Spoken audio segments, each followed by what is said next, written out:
Tonight our special guest is Robyn Banks, a very inspirational, motivational speaker. Robyn travels the world from his home base in South Africa, spreading the word of his mentor, John Kehoe. Now, both men live by the ideas expressed in Mind Power, the book by John, and if you set your mind to it, 3 of our lucky viewers tonight can win a copy of Mind Power.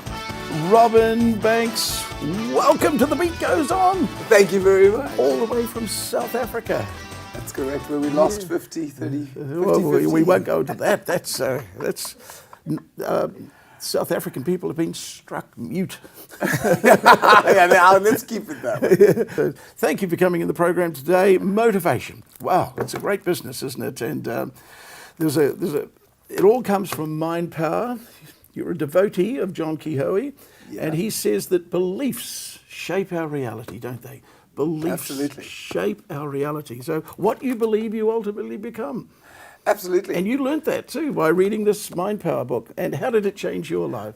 Well, it did. A friend of mine gave it to me in 1996, so a long time ago, 20 years ago. 20 years ago, Yeah. And she said to me, "You're a very positive person." She says, "I think you'll really enjoy reading this guy's book, but little did she know that I'm not the world's best reader because I'm a really lazy reader." You know, usually if someone gives me a book to read, I'm like, isn't there a movie or isn't there a DVD? You know? But I thoroughly enjoyed reading the book. I found it easy. I find many books on personal growth and personal development become quite complicated. And what I loved about it was the simplicity of it, the practicality of it, and that anybody can do this. Now, as a result of that, you built up a great business, motivational speaker. So give us 60 seconds on who Robyn Banks is for our audience. Okay, well, Robyn Banks is an average guy. I'm from a little place called Riverlee, small little town in Johannesburg. And I discovered my passion for people development at the young age of 20. I realized I had a natural ability to uplift and inspire people, and I actually genuinely just love people, and I love making people's day. I didn't think I'd make a career out of it, but I discovered at the young age of 20 that in fact, I created my first mission statement, that my mission statement At 20? was, Yeah. at 20, Yeah. to be a catalyst for other people to recognize their own greatness.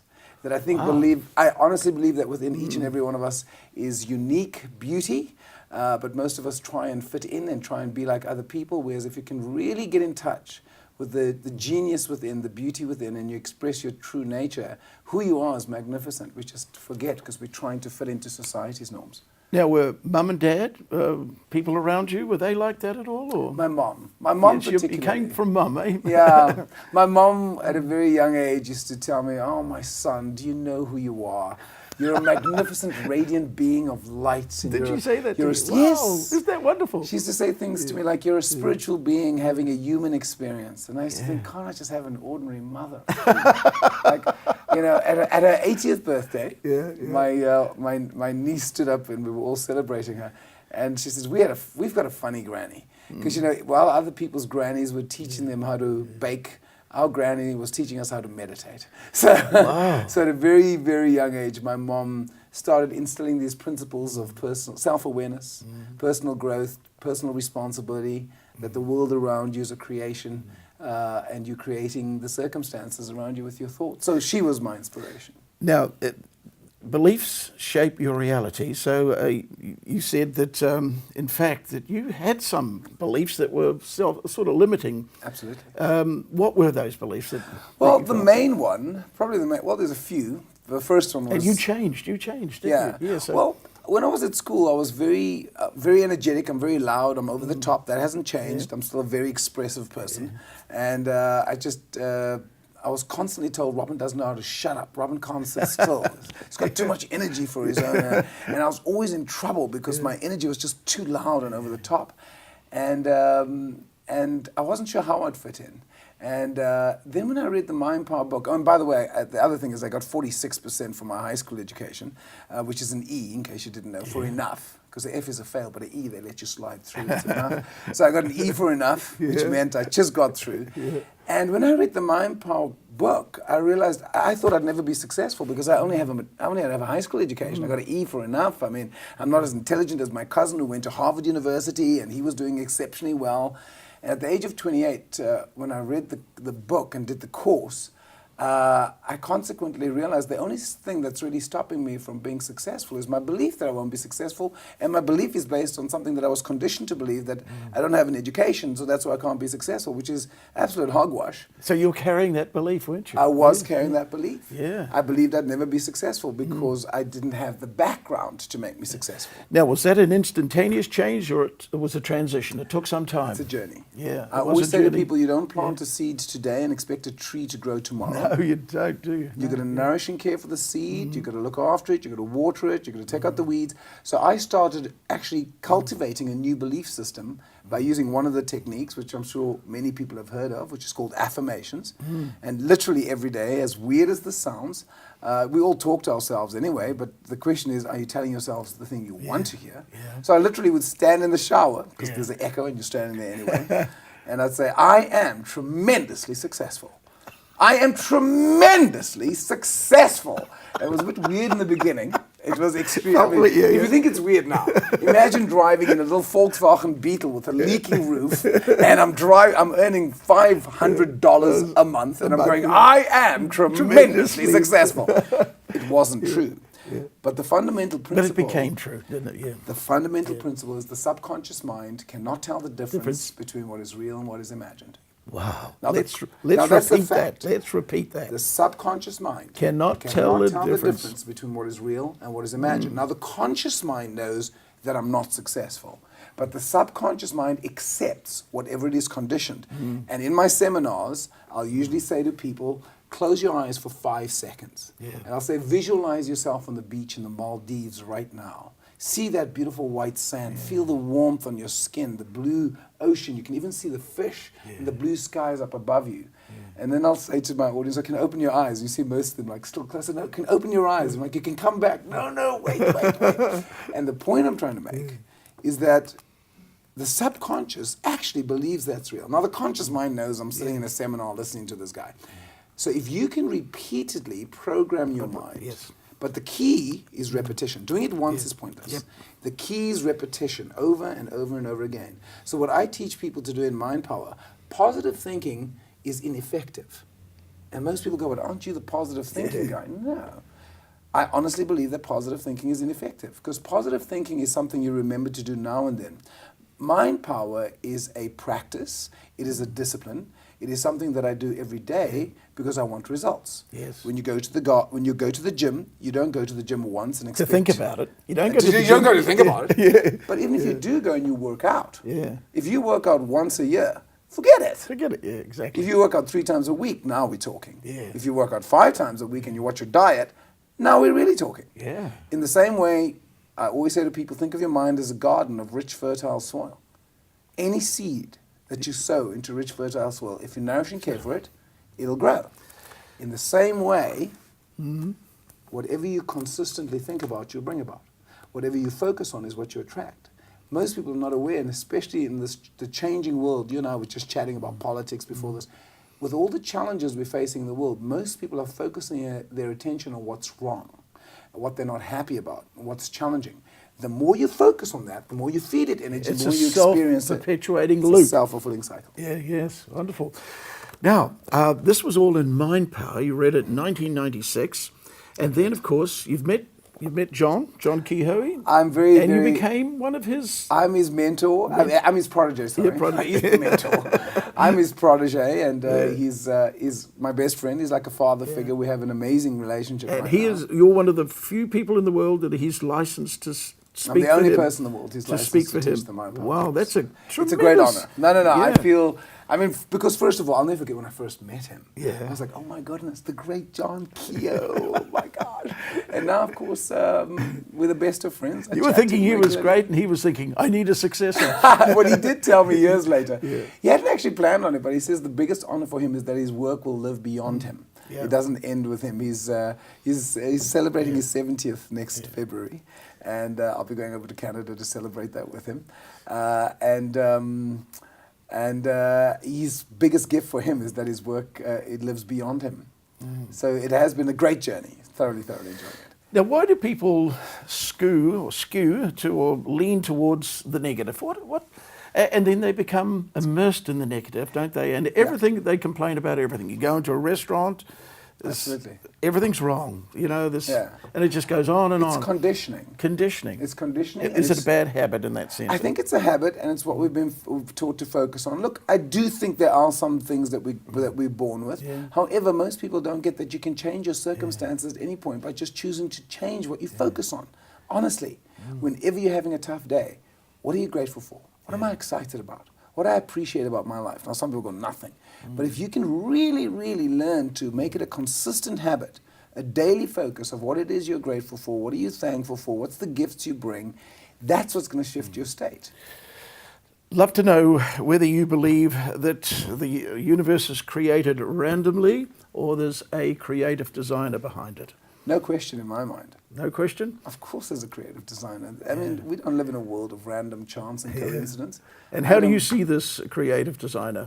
Well, I love the way a good friend of mine is John DiMartini. I don't know if you've heard of him. And I love his acronym for the word God. He says God is the grand organizing design. I love that term, that if we can look at this universe that we are in and we think that this was random chance, well, and by the way, maybe it is, we don't really know, do we? But I don't think so. I think that there is a system that we are in. We are part of this system, and we can choose to consciously play our part in how we wish to manifest the way forward. That is there destiny? Yes, maybe, but I also think we have the ability to shift things and create things as we want by consciously choosing what we focus on and where we go. Now, with all the practice, have you ever had a day when you think, oh, look, I'm a bit down today? Oh, yeah. You do have those as well? Absolutely. Yeah. And how do you get yourself out of them? Well, sometimes I consciously choose to allow myself to be there. Okay, so you made the decision to be down. There have been Eckhart Tolle. Have you heard of Eckhart Tolle? He's written a book called The Power of Now. One of my favorite quotes of his is he says, "The best way out of pain is through the pain." So sometimes it's okay to allow yourself to feel it and go and really be with it. Having said that, because people often say to me, "Geez, Robyn, you're probably always positive." Yeah. Nobody's always positive. Nobody, seriously. I think you it's can't an be, illusion. can you? Yeah. No, I don't think it's human. I think part of what makes life exciting is the ups and the downs. Now, if you live with the ups and the downs, then, but if you can witness it as an experience that's happening around you rather than becoming it, oh, look how he's feeling today. Almost like you observe another person. Oh, he's grumpy today. Oh, he's happy today. Oh, he's sad today. So my invitation to people is that don't be so focused on what you're feeling. Observe the feeling and say, oh, look how that, but that doesn't control my behavior. And so whenever people say to me, you're probably always positive, no, everybody has a bad day. I had a bad day in March last year. It was terrible. No, I'm Did the kidding. Springboks lose again? But my question is, don't make a campsite. Because some people live there. Yes. Some people focus there. They wake up in a bad mood. So what I am saying is you are going to have a bad day now and then.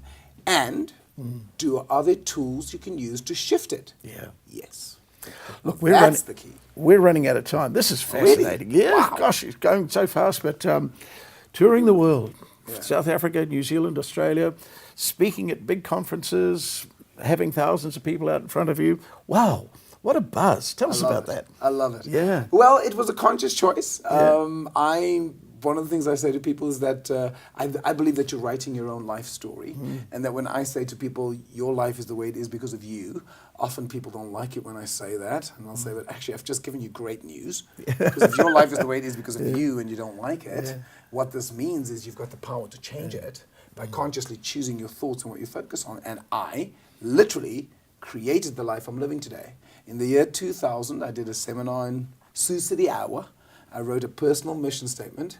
And who am I? I am Robyn Banks. I'm a top international speaker, successful throughout this planet. I wasn't at the time, but that was my vision. But you said it at the enough. time and I did. I said it. Yeah. I said, I'm a top international speaker, successful throughout this planet. Nobody even knew me.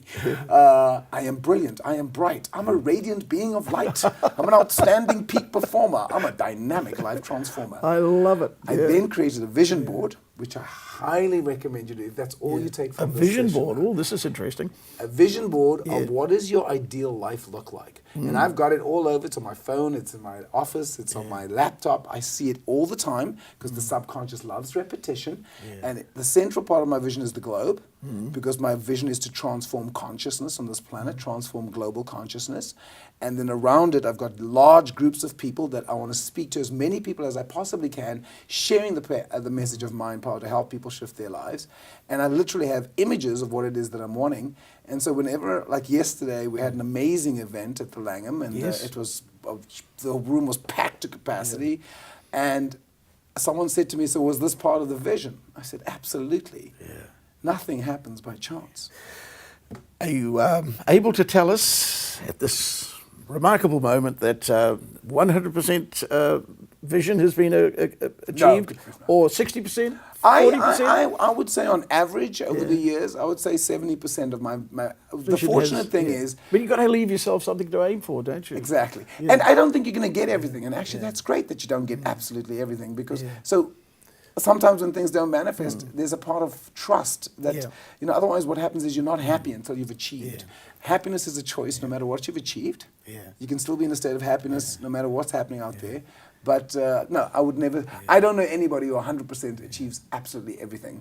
I think that's part of the joy of life, is learning to dance with the mystery. I love it. Learning to dance with the mystery. Wonderful. Robyn, we can't talk anymore, though I'd love to. We've got to give away some books. Yes, I've got some books. I've got some events coming up. And of course, here's one, the book Mind Power. Yes. We've got Robyn Banks' personal mastery, not personal mystery. Yes. Learn to dance with the mystery. And Mind Power, the CDs, obviously. Now, we need a very, very highly intelligent question, Robyn, so fire away. All right. For our viewers, So the question is, for those of you who'd like to win one of these prizes, is which part of you cannot tell the difference between what is real and what is imagined?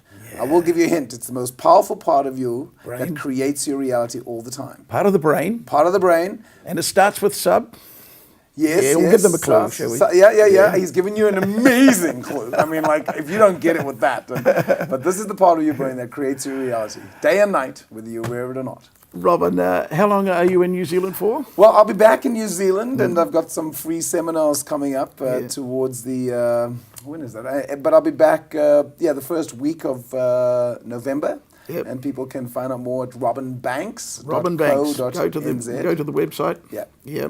Because I rob banks for a living. That's why they call me Robyn Banks. Robyn Did you Banks. get that? Robyn Banks. That's my name. I met a guy from the States. He says, your name's Robyn Banks. I said, yeah. He said, that sounds more like an occupation than a name. So it's robynbanks.co.nz, and I'll be doing some free seminars in the month of November, early November. Excellent. Robyn, thank you for having me. Wonderful to talk to you. Thank you, Gerald. Great pleasure being here.